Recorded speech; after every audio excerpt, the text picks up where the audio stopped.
तेरी वाणी जीवन की रोटी, नैनों की ज्योति अंधेरा मिटाती।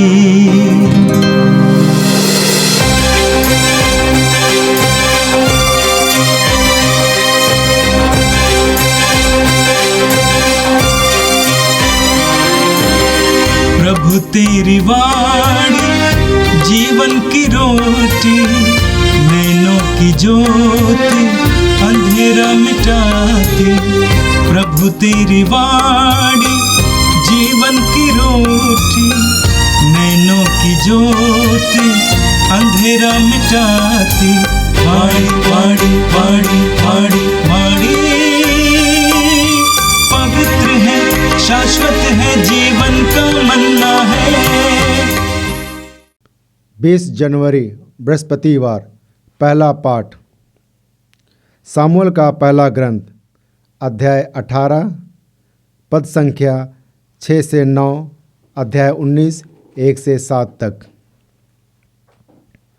जब दाऊद फिलिस्ती को मारने के बाद लौटा तो स्त्रियां इज़राइल के सब नगरों से निकलकर नाचते गाते, डफली और झांझ बजाते और जयकार करते हुए राजा साउल की अगवानी करने लगीं। वे नाचते हुए यह गा रही थीं, साउल ने शास्त्रों को मारा और दाऊद ने लाखों को। साउल ने यह सुनकर बुरा मान गया और बहुत अधिक क्रोध हुआ। उसने अपने से कहा, उन्होंने दाऊद को लाखों दिया, मुझे केवल शास्त्रों को। जब राजा के सिवा उससे किसी बात की कमी नहीं। और उस समय से साउल दाऊद को ईर्ष्या की दृष्टि से देखने लगा। साउल ने दाऊद की हत्या के विषय में अपने पुत्र योनातान और अपने सब दरबारियों से बातचीत की। साउल का पुत्र योनातान दाऊद को बहुत प्यार करता था, इसलिए उसने दाऊद से कहा, मेरे पिता साउल तुमको मार डालना चाहते हैं। कल सवेरे सावधान रहो, तुम किसी जगह छिप जाओ और मैं शहर से निकलकर उस मैदान में जहां तुम हो अपने पिता के पास रहूँगा और तुम्हारे विषय में अपने पिता से बात करूँगा। जो कुछ मालूम होगा तुम्हें बताऊँगा। योनातान ने दाऊद का पक्ष लेकर अपने पिता से यह कहा, राजा अपने सेवक दाऊद के साथ अन्याय ना करें, क्योंकि उनसे अपने विरुद्ध कोई पाप नहीं किया। उल्टे उसने जो कुछ किया उससे आपको बड़ा लाभ हुआ। उसने अपने जान हथेली पर रखकर उस फिलिस्ती को मारा और इस प्रकार प्रभु ने सारे इज़राइली को महान विजय दिलाई। आपने यह देखा और आनंद मनाया। अब आप क्यों अकारण ही दाऊद को मारकर निर्दोष रक्त बहाने का पाप करना चाहते हैं? साउल ने योनातान की बात मान ली और शपथ खाकर कहा, जीवंत प्रभु की शपथ, दाऊद नहीं मारा जाएगा। यह प्रभु की वाणी है। संत मार्कुस के अनुसार पवित्र सुसमाचार, अध्याय 3, पद संख्या 7 से 12 तक। यीशु अपने शिष्यों के साथ समुद्र के तट गए। गलीलिया का एक विशाल जनसमूह उनके पीछे पीछे हो लिया। यहूदिया, यरूशलेम, इदुमिया, जॉर्दन के उस पार और तीरूस तथा सीदोन के आसपास से भी बहुत से लोग उनके पास इकट्ठे हो गए, क्योंकि उन्होंने उनके कार्यों की चर्चा सुनी थी। भीड़ के दबाव से बचने के लिए यीशु ने अपने शिष्यों से कहा कि वे एक नाव तैयार रखें, क्योंकि उन्होंने बहुत से लोगों को चंगा किया था और रोगी उनका स्पर्श करने के लिए उन पर गिर पड़ते थे। अशुद्ध आत्मा यीशु को देखते ही दंडवत करते और चिल्लाते थे, आप ईश्वर के पुत्र हैं। किंतु वह उन्हें ये चेतावनी देते थे कि तुम मुझे व्यक्त मत करो। यह प्रभु का दिव्य सुसमाचार है। प्रभु क्रिस्त की जय। भाई और बहनों, आज का प्रथम पाठ सामुएल का ग्रंथ से है। संदर्भ यही है कि दाऊद ने गोलियत को मार गिराया। दाऊद एक छोटा सा लड़का था और वे भेड़ बकरियों को चराने वाला था। नबी सामुएल ने उनको ईश्वर की आज्ञा के कारण उनको अभिषेक किया था। इस्राएल के आने वाले राजा के रूप में। उस समय साउल राजा था और साउल का बेटा है जोनाथन, जो साउल का उत्तराधिकारी है। परंतु ये दाऊद का मित्र था। दाऊद ने गोलियत को मारा और इस्राएली लोगों के दिल में दाऊद बैठ गए। लोग उनके जीत पर खुशी मनाते हुए भीड़ की भीड़ आते थे, ईश्वर को धन्यवाद देते थे, साथ साथ दाऊद की प्रशंसा करते थे। राजा साउल का भी वे प्रशंसा करते थे। लोग चिल्ला रहे थे कि साउल ने सहस्रों को मारा और दाऊद ने लाखों को मारा। ये बात सुनकर साउल के दिल में दाऊद के प्रति ईर्ष्या पैदा हो गई और ईर्ष्या क्रोध में बदल गया, नफरत में बदल गया। राजा दाऊद को मारना चाहता था। उसने अपनी योजना अपने बेटे जोनाथन और अपने सलाहकारों के साथ किया, क्योंकि वो सोचते थे कि अभी दाऊद लोगों के दिल में बैठ गया है और अभी उनको जल्दी कुर्सी मिल जाएगा। राजा इसलिए क्रुद्ध थे और उनको दाऊद को मारने की योजना बना रहे थे। जोनाथन जो साउल का बेटा है और दाऊद का मित्र है, वो चाहते थे कि जोनाथन चाहते थे कि किसी प्रकार की दाऊद की हानि हो। वो चाहते थे कि साउल और दाऊद एक साथ मिल जाए। देश के लिए, देश की जनता के लिए जरूरी है। इसलिए उसने अपने पिता से परामर्श किया, बात किया। वो शांति की स्थापना करना चाहता था, जैसे प्रभु यीशु ने पगार के उपदेश में कहा है। हम मत्ती के सुसमाचार में पढ़ते हैं, प्रभु यीशु ने कहा, धन्य है वे जो मेल कराते हैं, वे ईश्वर के पुत्र कहलाएंगे।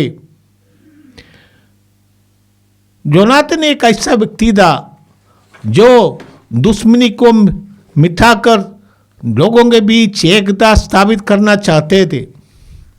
यदि यीशु जोनाथन को देखेगा तो यीशु कह सकते ये ऐसा निस्वार्थ और ईमानदार व्यक्ति है। जैसे यीशु ने नतनएल को देखकर कहा, ये ऐसा ईमानदार व्यक्ति है जिसमें किसी प्रकार का कपट नहीं, किसी प्रकार की बेईमानी नहीं। जोनाथन एक ऐसा व्यक्ति था, वे शांति स्थापित करना चाहते थे। वो प्रेम का वातावरण बनाए रखने चाहते थे। वो जानते हैं कि ईश्वर की योजना में दाऊद को राजा बनना अनिवार्य है। यदि ईश्वर की योजना है, जोनाथन को उसमें कोई समस्या नहीं। जोनाथन चाहता था कि ईश्वर की इच्छा पूरी हो जाए और इसलिए वे दोनों को, दाऊद और साउल को आपस में मिलाना चाहते थे, प्रेम से रहना चाहते थे। हमारे दुनिया में ऐसे लोग अपने स्वार्थ के वश, बहुत लोग अपने बच्चों के भलाई के लिए स्वार्थ के वश कपट का व्यवहार करते हैं, धोखेबाजी करते हैं, घूस लेते हैं। ये सब मिट्टी में मिलने वाला है। ऐसा व्यवहार हमें ईश्वर से दूर कर देगा और हमारे लिए बहुत बड़ा विनाश का कार्य बन सकता है। साउल के जीवन में यही हुआ था, बाद में हम जानते हैं क्या हो गया। इतिहास हमें सिखाते हैं। ईश्वर की योजना थी कि दाऊद राजा बने, और इस योजना में जोनाथन को कोई समस्या नहीं थी, क्योंकि जोनाथन एक ईमानदार व्यक्ति था। वो अपनी जनता की भलाई चाहने वाला है, कुर्सी के पीछे दौड़ने वाला नहीं, परंतु ये ईश्वर की धार्मिकता के अनुसार जीना चाहते हैं। हम जानते हैं कि जब कुछ लोग जो गरीब है या निर्धन है, ऐसे लोग की पढ़ाई होती है, उनका विकास होते हैं, उनके लिए जो सेवा कार्य हम करते हैं उसके द्वारा उनका आत्मसम्मान बढ़ते हैं। ये देखकर दूसरे लोगों के दिल में कभी कभी नफरत पैदा हो सकता है। यीशु के साथ यही हुआ था। आज के सुसमाचार में पढ़ते हैं, यीशु सुसमाचार की घोषणा करते हुए पूरा गलीलिया में गांव-गांव में घूमते थे। और आज के पाठ में पढ़ते हैं, कफरनाउम में यीशु अपने शिष्यों के साथ जाते हैं नदी समुद्र के किनारे, वहाँ पर ज़्यादा से ज़्यादा लोग इकट्ठे थे। यीशु लोगों को ईश्वर के राज्य की सुसमाचार सुनाते थे, ईश्वर का प्रेम का संदेश देते थे कि ईश्वर प्रेम है, ईश्वर हमारा पिता है और अब सब इंसान भाई और बहन है। यीशु ने यह भी सिखाया अपने शत्रुओं को प्रेम करो। यीशु ने यह सिखाया धर्म केवल बाह्य रूप से आचरण से सीमित नहीं, बाह्य आचरणों पर सीमित नहीं। धर्म हमें परिवर्तित करना है, हमारे जीवन को बदल देना है, हमें ईश्वर के सृष्टि, ईश्वर के पुत्र पुत्रियों के जैसे व्यवहार करने में प्रेरणा देना है, वही धर्म है। शास्त्री और फरीसी जो धर्म को जानता है उसको किताब भली भांति रट करते हैं, ऐसे लोगों ने यीशु के साथ नफरत का व्यवहार किया। हम जानते हैं यीशु के पास लोग आते थे, अधिकांश लोग इसलिए आते थे वे दुखी थे, वो पीड़ित थे, रोगग्रस्त थे, उनके शांति नहीं है, उनके दिल में शांति नहीं, परिवार में शांति नहीं। ऐसे बहुत लोग यीशु के पास आए। यीशु ने लोगों को देखकर उनके दिल में उनके प्रति इतना प्रेम उमड़ पड़ा। वो कहते थे कि ये देखिए फसल तो बहुत है परंतु मजदूर बहुत कम है। लोगों को देखकर कहा ये बिना चरवाहे के भेड़ों के जैसे हैं। इसलिए यीशु में इतना उनके प्रति इतना प्रेम था कि वे उनकी सेवा में निकल पड़े। जहाँ लोग हैं वहाँ पर जाते हैं, रोगियों को चंगाई प्रदान करते हैं, अवधूतों को निकालते थे। अवधूत जो बुराई का एक प्रतीक है। अशुद्ध आत्मा यीशु को देखकर चिल्ला उड़ते हैं कि दाऊद के पुत्र आप क्यों हमें परेशान करते हैं, हमें क्यों निकाल देते हैं, आप ईश्वर का पुत्र है। असली में यीशु ईश्वर का पुत्र होते हुए भी हमारे बीच आकर निवास किया, जैसे यौवन करते हैं अनादि शब्द ने शरीर धारण कर हमारे बीच निवास किया। यहूदी एक मुक्तिदाता की प्रतीक्षा करते थे क्योंकि वे अभी रोमियों के अधीन थे और लोग चाहते थे कि मुक्तिदाता आएंगे, यहूदियों को रोमियों के शासन से मुक्त करेंगे। यहूदियों की यही इच्छा अभिलाषा, उनकी ये प्रतीक्षा थी कि मुक्तिदाता आएंगे, हमें इस बंधनों से मुक्त करेंगे। परंतु यीशु इस तरह का मुक्तिदाता नहीं है जो राजनीतिक राज्य की स्थापना करना चाहते थे। यीशु रोमियों को निकालने के लिए नहीं आए, यीशु आए बुराई की शक्तियों को निकालने के लिए। हमारे जीवन से, हमारे जीवन में जितनी भी अंधकार की शक्तियां उस सबको समाप्त करने के लिए आए हैं। शैतान के अधीन से हमें मुक्त करने के लिए आए हैं, किसी राजनीति की राज्य की स्थापना करने के लिए नहीं। इसलिए यीशु ने लोगों को मना किया। वो यीशु ने कहा कि ये ना करे खगे कि मैं मुक्तिदाता हूँ। लोगों को मना किया क्योंकि गलत धारणाएं लोगों के बीच है कि मुक्तिदाता आएंगे तो ये संसारिक राजा है, यहूदियों का राजा है। ऐसी गलत विचारधारा लोगों में फैली हुई थी, यीशु उसको बढ़ाना नहीं चाहते थे, इसलिए यीशु ने लोगों को मना किया था। यीशु के पास आने वाले बहुत लोग हैं, यीशु के बारे में क्या सोचते हैं? हम क्या सोचते हैं प्रभु यीशु के बारे में? यीशु मेरे लिए कौन है?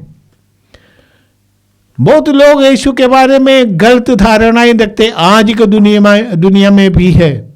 बहुत लोग यीशु को गलत रूप से समझते हैं, आज की दुनिया में भी ऐसे लोग हैं। कुछ दिन पहले मैंने एक वीडियो सुना था, वहाँ जो विपश्यना, आज के दुनिया में विपश्यना को पूरे दुनिया में फैलाया, ऐसे महान व्यक्ति गोयंगा, उन्होंने कहा यीशु ऐसे एक व्यक्ति है जो असली में गुरु है, सबों के लिए गुरु है, वो गुरुओं में गुरु है, क्योंकि यीशु ने अपने शिष्यों का पैर धोकर कर स्थापित किया, एक विशेष प्रकार का वो गुरु है।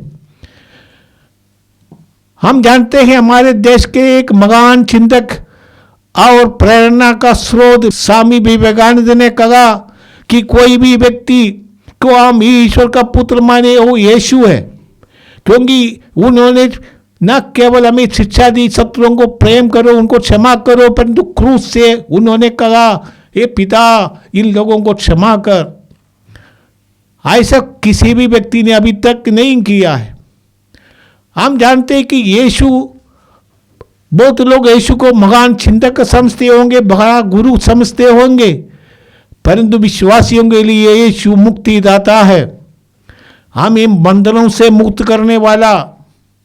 यीशु हमें कुछ देने के लिए नहीं आया कि हम पैसा कमाए या हमारा कुछ सांसारिक विकास हो जाए। यीशु इसलिए आया कि हम असली में शैतान के बंधनों से मुक्त हो जाए, बुराई की शक्तियों से मुक्त हो जाए, हमारा जीवन परिवर्तित हो जाए, हम पवित्र बने, हम ईश्वर के पुत्र पुत्रियों का जैसा व्यवहार करें, हमारा जीवन नया बन जाए। यीशु की यही शिक्षा थी। बहुत लोग यीशु के पास उस जमाने में आए थे कुछ पाने के लिए कि वो चंगाई पाए। बहुत कम लोगों ने उनको अपना गुरु माना।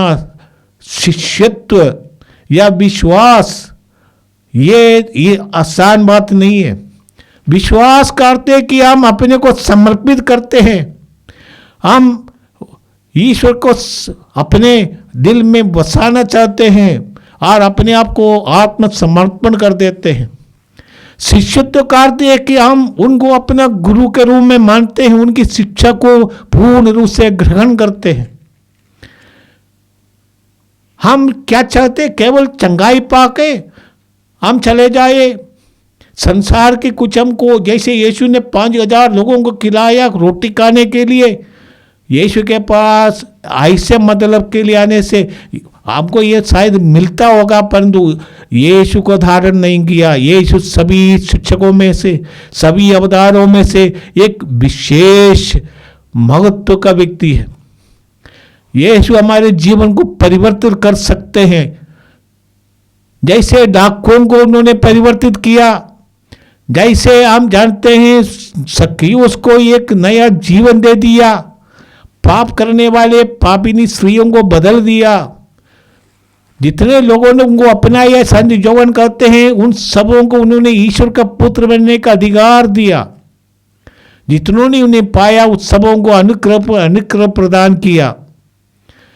भाई और बहनों, हमारे जीवन में भी यीशु को आने दे।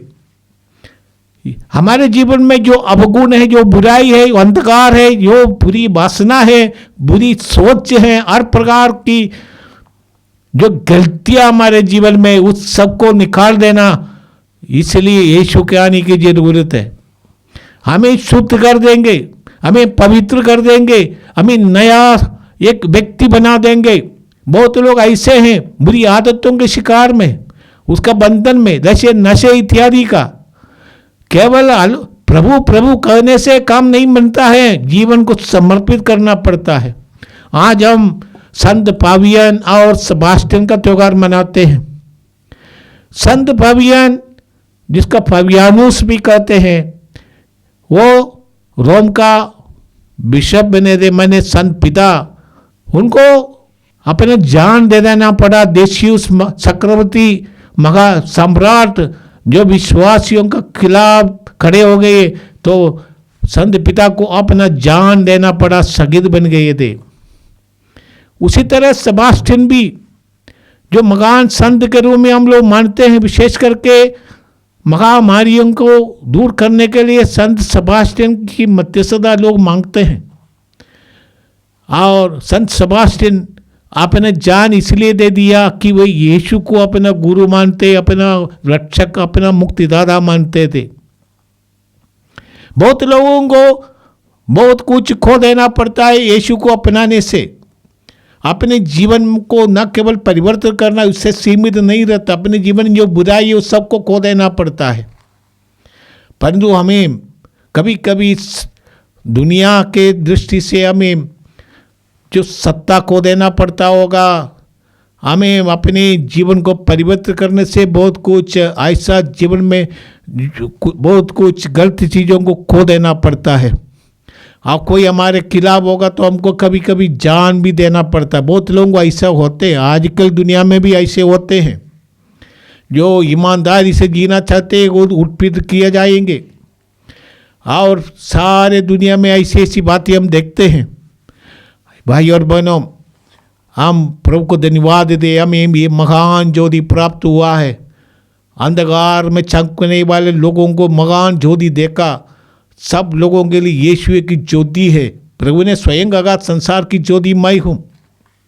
हमारे जीवन को आलोकित करने वाला, हमारे जीवन को परिवर्तित करने वाला और हमें सच्चाई का मार्ग पर ले जाने वाला वो महान ज्योति हमारे जीवन में आ जाए। हमें हर प्रकार का बंधनों से वो मुक्त कर दे, विशेष करके स्वार्थ का बंधन, बुराई का बंधन, नफरत का बंधन, इस सब से प्रभु हमें शुद्ध करे। आइए हम प्रार्थना करें। हे सर्वशक्तिमान पिता, हम तुझे धन्यवाद देते हैं प्रभु यीशु के लिए। प्रभु यीशु ने हमें शिक्षा दी है कि वे स्वयं मार्ग, सत्य और जीवन है। हमारे लिए वो अनंत जीवन का स्रोत है। वो पवित्र आत्मा को भेजकर हमें ईश्वर के पुत्र पुत्रियां मिलने का अधिकार दिया है। ये प्रभु, ये पिता, हम तुझे धन्यवाद देते हैं प्रभु के जो शिक्षा उन्होंने हमें दिया है, जो शिक्षा हमें प्रेरितों के गवाही से प्राप्त हुआ है, कलीसिया के परंपरा से प्राप्त हुआ है, विश्वासियों के समुदाय से प्राप्त हुआ है। और इस आदर्श के लिए, इस महान देन के लिए हम तुझे धन्यवाद देते हैं। हमारे जीवन को परिवर्तित कर, हमें नया बना दे प्रभु। हमारे जीवन में तू आ जा, वो रोशनी हम दूसरों को भी दे सके, ताकि वे भी हर प्रकार की बुराई की शक्तियों से मुक्त होकर ईश्वर की महिमा प्रकट कर सके। ये प्रार्थना हम करते हैं हमारे प्रभु क्रिस्त के द्वारा, आमीन। प्रभु तेरी वाणी जीवन की रोटी, नैनों की ज्योति अंधेरा मिटाती। वाणी वाणी वाणी वाणी वाणी पवित्र है, शाश्वत है, जीवन का मन्ना है।